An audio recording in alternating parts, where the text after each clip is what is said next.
Welcome back to another episode on Mark Twain's advice to youth. In our previous video, we had seen how he had elaborated on the importance of slander in our society and how he had subverted the traditional value system, moral codes, and had pointed out the hypocrisy under all of that.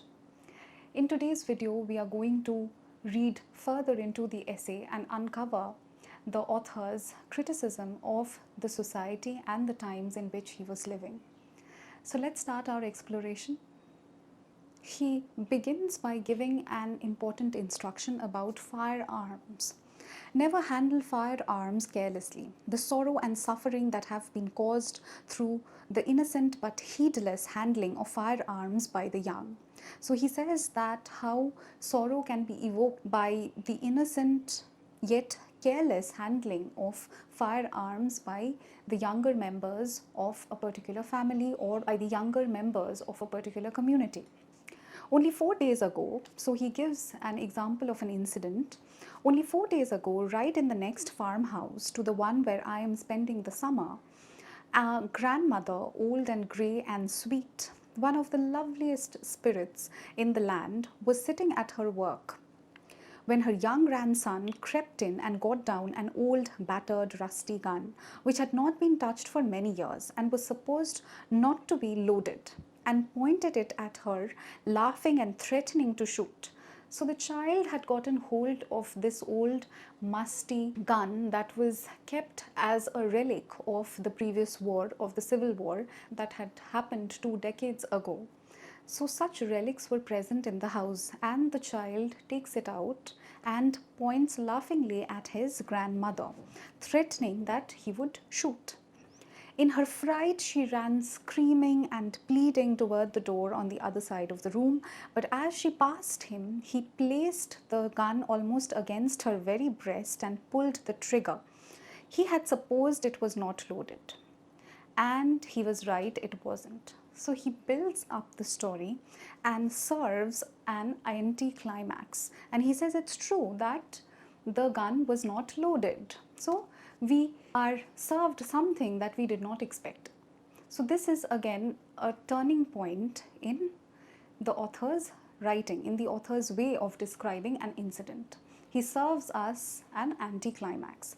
Now this apparently appears to be a harmless incident that the writer presents with a lot of humor, but it has deeper connotations attached to it. What are those connotations? We will discuss that soon. Let us finish reading the next paragraph as well, because these two are related to one another. So there wasn't any harm done. So it was seen, obviously, if the gun is not loaded, even if the child pulls the trigger, it will not cause any harm. It is the only case of that kind I ever heard of. Therefore, just the same, don't you meddle with old unloaded firearms. So he says that that is the only story of its kind that I had heard. Otherwise, everywhere what he tries to point out is there are stories that causes a lot of death, violence and pain. There are the most deadly and unerring things that have ever been created by man. So he says these are the most deadly and unerring. If you pull the trigger, the bullet will automatically come out. So it is something that will not make any error, that will not miss the target. You don't have to take any pains at all with them. You don't have to have a rest. You don't have to have any sights on the gun.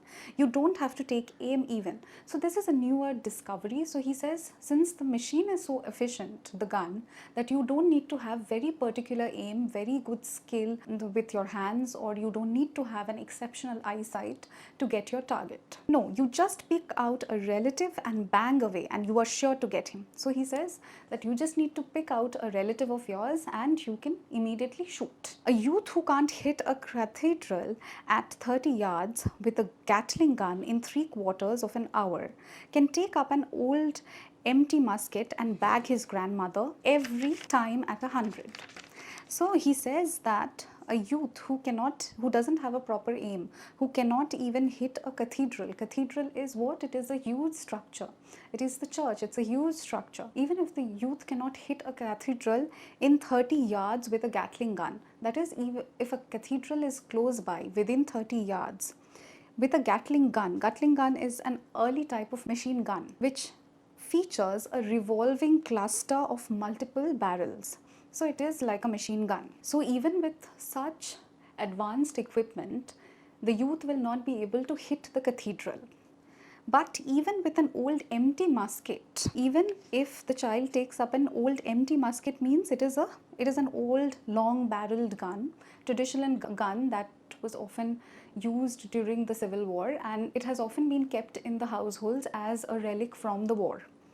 So he says that, but the same person can bag his grandmother, can perhaps kill the grandmother with even an old gun, and he will get the shot correct every time. This part is very important because it points out a couple of themes. First is, it is an early introduction to violence, because at home there are things that are displayed that unconsciously teach the child that violence and heroism are both the same thing, because they look at the displayed gun, which is there as a relic of heroism. So even unknowingly, when he is starting to play with the gun, he is being introduced to violence. Look how he projects his gun towards harmless, defenseless people, the old grandmother, right? So it tells a lot of things about how the youth was nurtured and how violence was rampant in the society. Gun was also a symbol of America's approach towards the natives or aboriginal tribes who were residing in America, and they were violently displaced by the people who came in, by the immigrants. So this is very important in this context. Also, it is important that the author mentions the Battle of Waterloo later. He simply uses this. The Battle of Waterloo is one of the most famous historical wars of the early 19th century. It happened in 1815, in which Napoleon was defeated.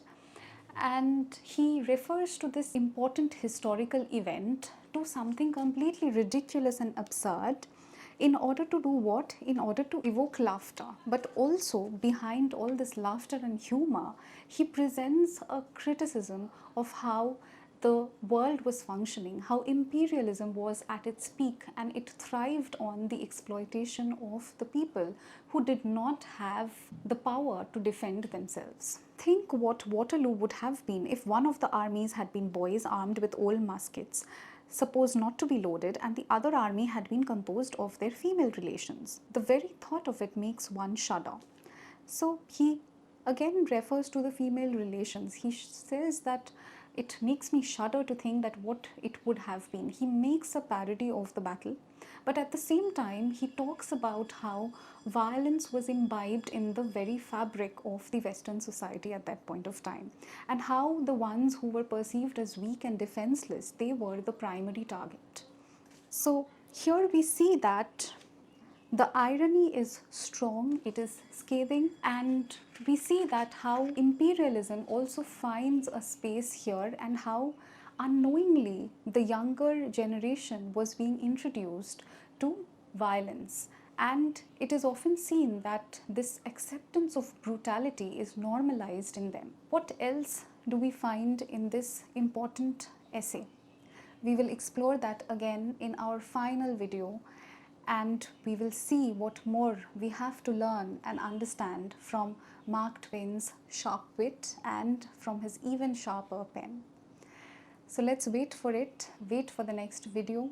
Until then, stay tuned to my channel for more literature content. If you like my work, do not forget to like, share and subscribe to my channel. Thank you for watching.